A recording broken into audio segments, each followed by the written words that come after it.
Hi, I'm Abi Damaris Corbin, the director of Breaking, and I'm here with Catherine Hardwicke, and we're talking about career, life, and her newest release, Mafia Mama. My dying wish is that you be the new boss of the Balbano family. Oh my God, that is so exciting. I've got so many questions for you, and hoping we can just have a conversation where we get to ask the questions we don't normally get asked as directors. We get to talk about the craft, the art, and a little bit about the heart too. So as soon as we were getting ready in the same room, and as soon as my makeup artist left the room, or you left the room rather, my makeup artist said, "Oh my gosh, I love Catherine's movies. They're punky, fun, dark, brooding, and they have this energy, and they had such an impression on her as a teenager." And I feel like that's so much of your body of work, that it leaves this indelible impression, this energy, if you will. And oh, well, thank you. Yeah. And thanks to her. It's like you said it way better than I did. So I'm hoping that I can talk about where your source of inspiration comes from, because your body of work is so diverse. We've got Twilight, we've got Lords of Dogtown. Where do you go back to get new fuel for yourself? Well, I feel like each project, has its own source of, energy, power source. Like you mentioned Lords of Dogtown, I got to spend a lot of time. I live in Venice. I live in Dogtown. I surf, and so I got to spend a lot of time with the real people. And I knew Tony, Alvin, and Stacy even before that. So I got to hang out with them. I got to go to Hawaii and hang out with Jay Adams and commit misdemeanors with like yikes. I want to hear more about those. Yeah. Yes. Maybe afterwards. Yeah, exactly. Well, I don't mind. But anyway, so, just being around the real people and the real energy, that was a real story. 13 was a real story, Nikki Reed's life. So I was always over at her house, her mom's house, and just trying to think, how do I capture that energy that she has, where she, like Nikki was so volatile. She could say, in 30 seconds, she could go from excited to depressed to yelling on the phone to dancing, So I'm like, oh, I want to capture that energy in the style of the camera work, in every movie. I try to find what's right for that. This one being a Mafia Mama, being a comedy, it had that lightness, and Toni Collette is so, kind of effervescent in a way, and she's just very fluid, and then Monica Bellucci has a different kind of energy. Queen. Oh my God, she's so seductive. When she talks, you're just like, I would follow you anywhere, 'cause she whispers and says, Bella, and you're like, I feel like she just yes. has a glass of red wine and she's sipping it constantly with every word she says. Exactly, Yes. and you're just joining her cult at any time. Yes. Let's go together, do yoga with her and drink wine. Yes, love it. Can someone please just tell me what's going on? Your grandfather, Don Giuseppe Balbano, may he rest in peace, was murdered by the Romanos. We invited them for a meeting, but things went wrong. So with this particular film, how did it come to you? Well, I had done another movie with Tony. I directed her and Drew Barrymore in a movie that we shot in London called Miss You Already, which is really, heartfelt, great movie. And Tony and I had a great time. So when she read this script, she was like, oh, Catherine would be perfect for this. And our producer, Chris Simon, so let's get the band back together. And of course, I read it instantly. I'm just laughing my head off while reading the script. And I'm like, I'm in, man, let's do it. Let's go to Italy. Oh, beautiful dream come true. Excuse to go to Italy. I'm down for that one. Yeah. So let's talk about that first read. For me, when I get a script, there's this it's a hard thing, because you don't want to devote all of the time, because you don't know if you're going to take it or not. But if there's something in it, that first read you can never replicate. Right. So what were you feeling as you read that? So as I read it, I did not know what to expect. I mean, I knew it had to be a comedy with the name Mafia Mama. Yeah. So I started reading it. And then, of course, I was seeing Tony playing playing the part. So that was a lot of fun, just to read it watching Tony, and I would laugh I just laughed out loud many times how Tony would play it, how she would do it. So that first read, I was quite delighted with it, and I just went on that ride with it. Now I had notes, and we always do, director, that's our job. Let's do this. Let's not have that person die. Let's tweak this, and but I felt like it was really 90% there. And I just started visualizing like all the cool ways to do it. And what's your next step from there? Where do you start breaking it down with your team, or what's your process? Usually after I read the script, and then I might, just do a breakdown. I might start pulling a lot of images and trying to think, okay, what's the best look for Tony in this case? Who are the other cool actors that could be in it? What part of Italy would feel right? Researching more about the mafia and all kinds of things. You just start diving in every direction. Yeah. I saw the image with Tony that I think it branded a little bit in my mind when I watched the film is that first shot you have of her where we see her slippers.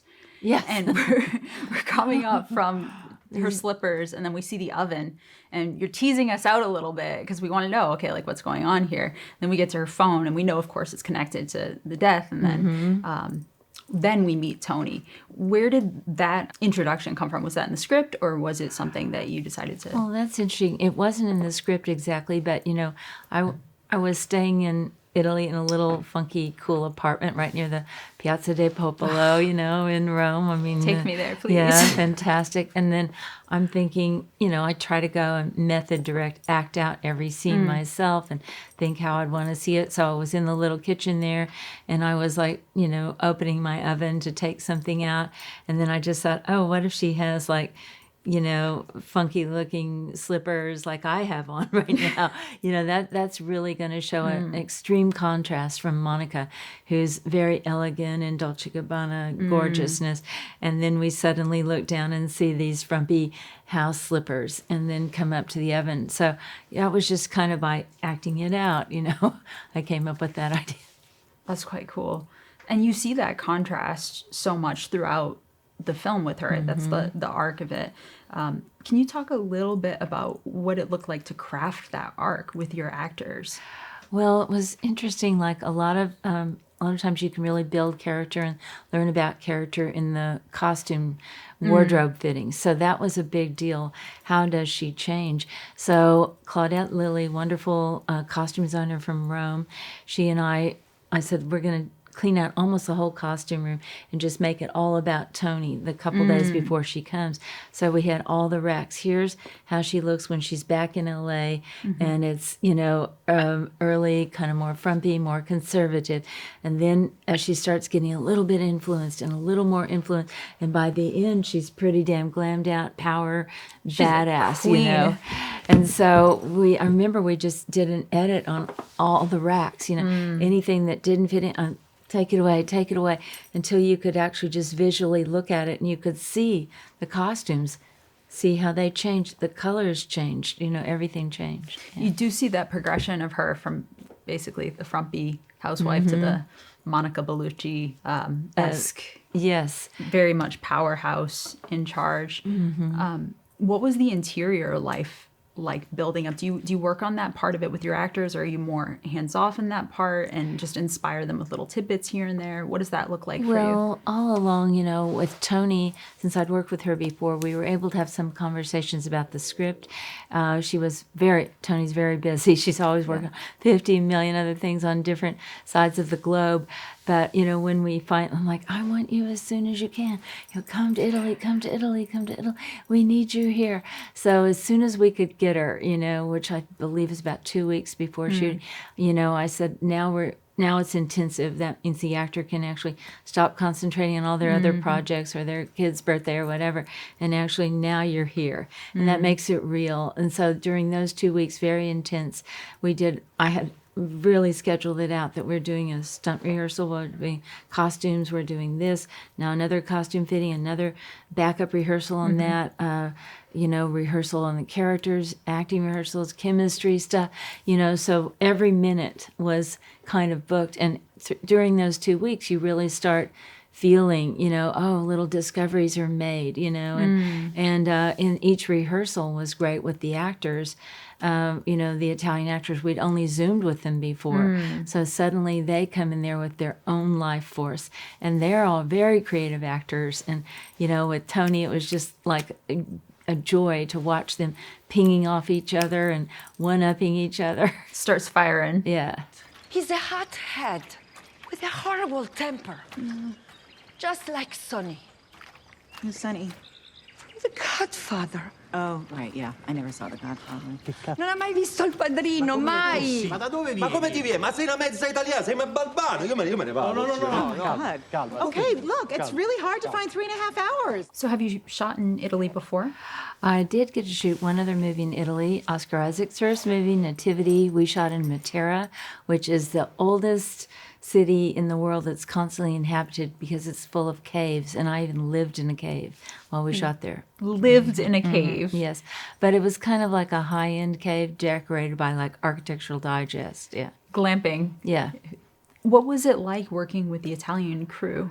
Well, the Italians, they have such a long history of cinema, so they're really great. The costume designers, the hair designers, there's beautiful like wig makers and everything. So actually you've just got like an incredible crew and great lighting, obviously the most beautiful lighting. So it was pretty much a pleasure. You shot in a lot of locations that are recognizable within Italy, just that felt a bit iconic to me. We're not talking about like the stadiums in the same way, but what was it like to select your locations there? Were those things that you had in mind ahead of time because of your previous experience there, or were these found? Well, some of our major locations were villas that are outside of Rome that have been shot in some, but they weren't too familiar to me. But we did shoot on the Porta San Angelo Bridge, which is beautiful with the Castello de San Angelo. You see the Vatican in the background, and that was a place that was amazing to shoot at because it's just gorgeous layers of history.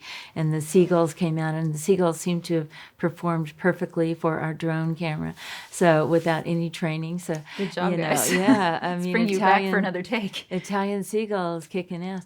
But so that was really fun, though it's crowded to shoot in the heart of Rome with all the tourists, but it made it exciting.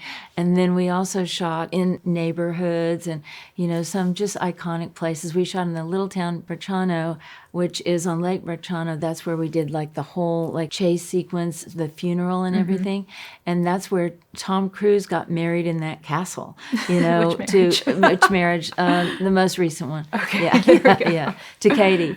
So, so every place you turn, either a pope slept there or the cow head on the wall. That cow's great-grandmother gave milk to the Pope during World War II. I was just getting so many crazy stories. I loved it. I want to see the short film about that cow. Yeah, that cow was pretty cool. And there would even be in one of the castles we shot in, there was an ancient elephant that was from, 3000 BC, and you had the tusk was still there, and then one of the tusks got stolen by the German soldiers in World War II. Everything just layered in the history, so it made it very rich and fun. I'm sorry, I am Carlo Romano, the new boss. Oh, well, there you go. We're both new bosses. We have so much in common. Look at that. So, what were you thinking? I was hoping to try gnocchi. I love gnocchi. And I promised myself if I ever came to Italy, I would eat as much gnocchi as I could. No. When you're shooting a place that's so infused with such history, such legacy, and then you're tackling a story that also has a huge amount of cinematic canon attached to it. Can you talk a little bit about how you approach that? Because there's so much mafia lore attached to this, and then you're coming in and saying, we're going to tell a new story here. Right. What are you thinking in that space? So, of course I watch all the Godfather movies. Of course I had seen them many times and loved them, but it's very brooding, and, the lighting overhead doesn't look lovely young women necessarily or whatever. And, those were not funny. The Godfather movies are not really fun. And so we're almost doing this crazy mashup between like our rom-com, a person that wants her Eat, Pray, Love with The Godfather. So what is that style? What is it going to look like lighting wise? So our cinematographer and I were, trying to figure out what makes it work, and still keep that beauty and that mystery and the danger still that's in there, because you are dealing with the mafia. So we were able to do a couple of tests, barely. You get one day, half a day you can go up to the castle in between weddings or whatever. And, we can do a test and take Tony up there and just try to get a feel for how could we create it. And those castles, you cannot touch the walls, you cannot touch the ceiling, anything. So no lighting, no spreaders, no nothing. So it was very tricky to figure out interesting ways, because I don't like to have instruments on the floor. We like to be more fluid and move. So how the heck do you do it? Do we have balloons? Do we have mirrors reflecting outside the windows? So everything was a fun challenge. Yeah. That's incredible. I love hearing that, because I also, for Breaking, one of the things that I really pushed hard for was to create a space for my actors where they could feel like it was just them and have that emotional intimacy, those conversations. And it's so hard when you have a massive crew around, or even a small crew, a footprint around, to have that emotional intimacy where actors are trying to speak to each other and there's 25 different lights in between the conversations, so they can't even see each other's eyes. It's just a lot of emotional barriers for them to jump through internally before they can actually get that thought out and convey it. And I want to say, I think you did a great job creating that. I saw the movie last night. I really loved it. It was very emotional. And I was really feeling, deeply for each character, in that space. So I think however you created that safe space, you did an excellent job. Thank you.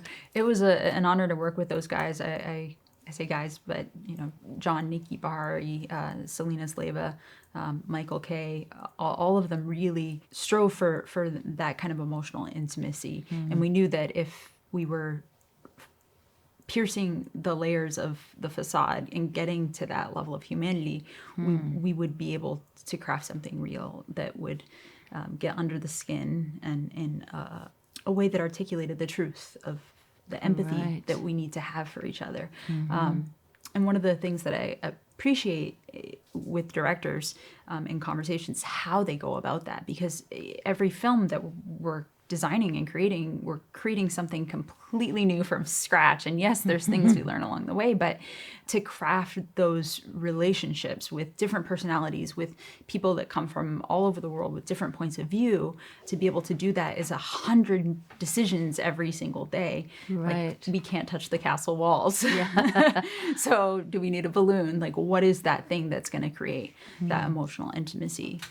And I think, all those things I find, I know not everybody loves rehearsal, but I find rehearsal and some alone time with the actors just in a room is helpful, even if you're talking about other things or talking about the story or saying the lines or a combination, because you do need that moment that you feel like you can actually bond with other people without having a giant crew all around you.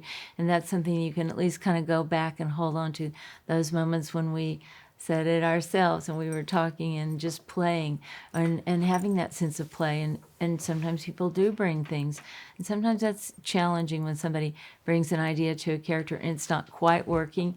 You want to be tactful, don't discourage them too much, but let's find another way. Let's try this.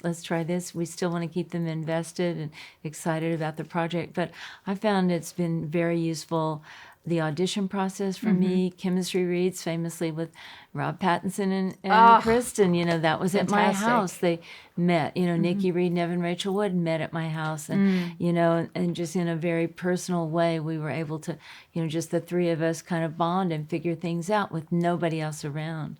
You're peeling back the layers of the pageantry that's around it, and you're just getting to the honest humanity, the art, the heart, the craft side of it. Less light. For me? The most precious. Yes. Okay.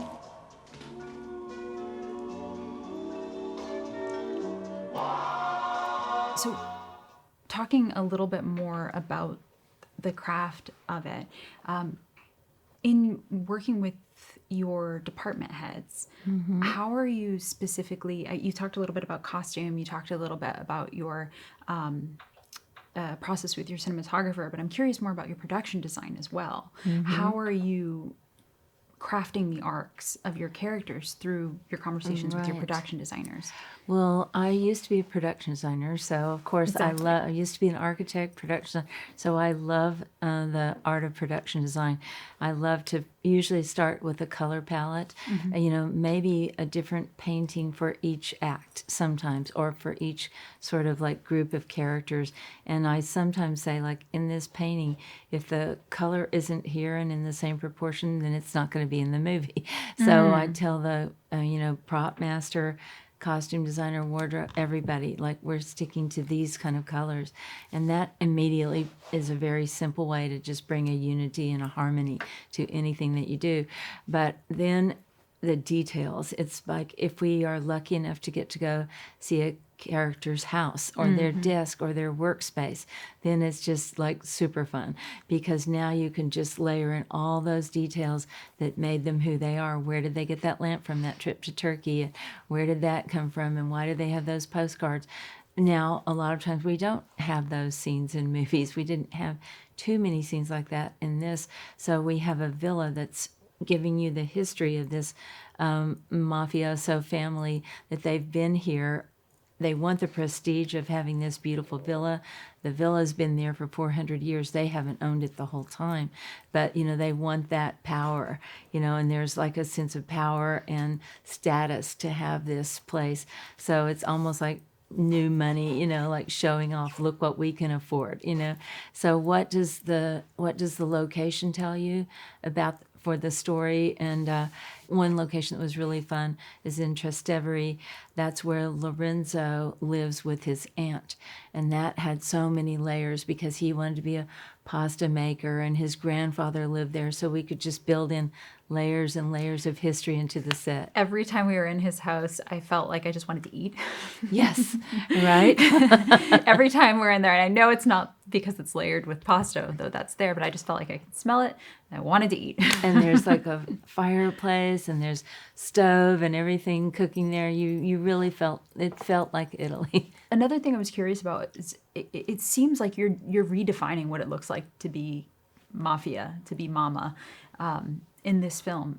You introduce her as a mother, Tony's character. She's Very sending her kid motherly, off right. to school with granola, at a, you know, Homemade exactly. trail mix, yeah. What were those conversations like with you and Tony about motherhood and what it means to portray motherhood in this film, in this context? Right. Well, I think it was interesting because at the very beginning, she's literally sobbing while she's making the trail mix, the toasted granola and everything for, because she just can't believe her little baby's grown up. And now she's partly maybe now she's going to be alone with her husband. They don't get along too well. The empty nest. nightmare. Yes. The empty nest syndrome. But, you know, she's put a lot of love and attention into that child, just like a lot of people at that moment when the child is an adult and doesn't need you or want you anymore. You know, how do you feel? Oh my God, what's my purpose in life? So I think when she realizes her husband cheats on her and her bosses are not very respectful of her thoughts, that she is primed for changing her life, primed for a new way of looking at the world, like phase 2, chapter 2. And then you see her grow through her redefining, how am I going to contribute to the world? Past her sense of adventure, past those initial things, ideas that she has. Right. You see her then going on and contributing and saying, hey, here's how I'm going to matter. And I really like seeing that stamp of her, that empowering of her character, because so often you don't get to go that far, which is Right. quite cool. Yeah, that was really beautiful what the screenwriters created, you know, that opportunity all within one movie, that you see this great progress in Tony. Hello, everyone. I'm Donna Balbano, and I brought a little something special for everybody today. Ta-da! I made muffins! I know you may not want to eat them because of the whole poison thing, but please remember, we are at peace. See? Poison-free muffins. So we talked about Tony's growth as a human in her place in the world, finding it.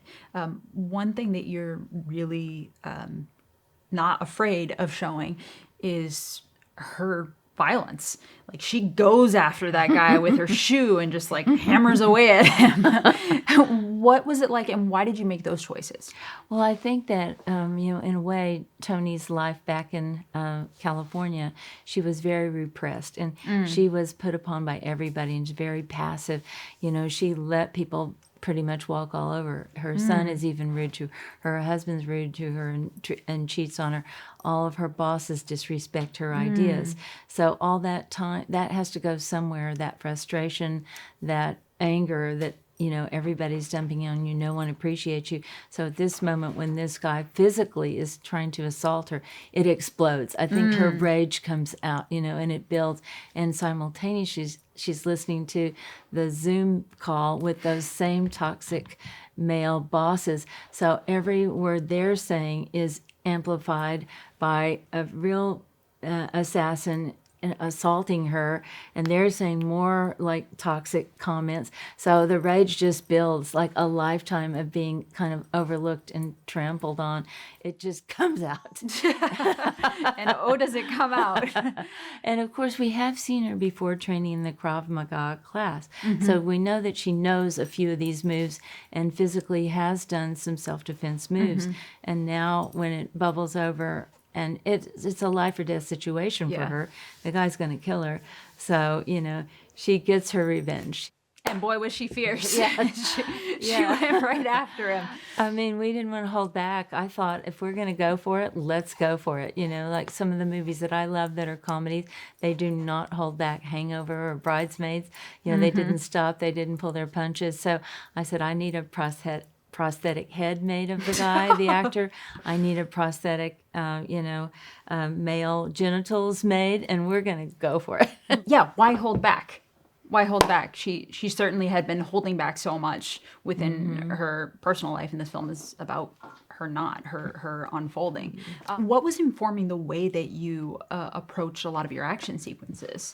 Well, the action, that was a fun thing to do, because whenever we do an action sequence, we know that they're on a James Bond movie, on a Bourne Identity, on John Wick, that they're going to have about 30,000 times more money and time to shoot it than we have. So you're competing against those kind of things. So you can't really compete on the level of that. You have to compete on a character level, or like you have to play on a character level and a humor level. So that's what we were trying to do in the action sequences.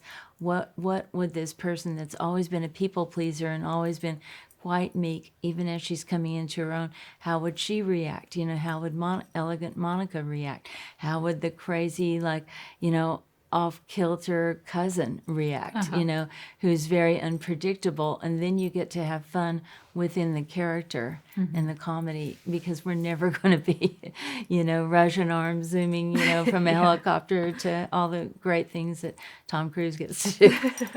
We talked a bunch about how we see Tony change throughout the film, but I'm curious, just for you as a director, how have you seen the industry change during your time here? Just in my short span in the industry, I've seen a lot change for directors, for women specifically, for people of color.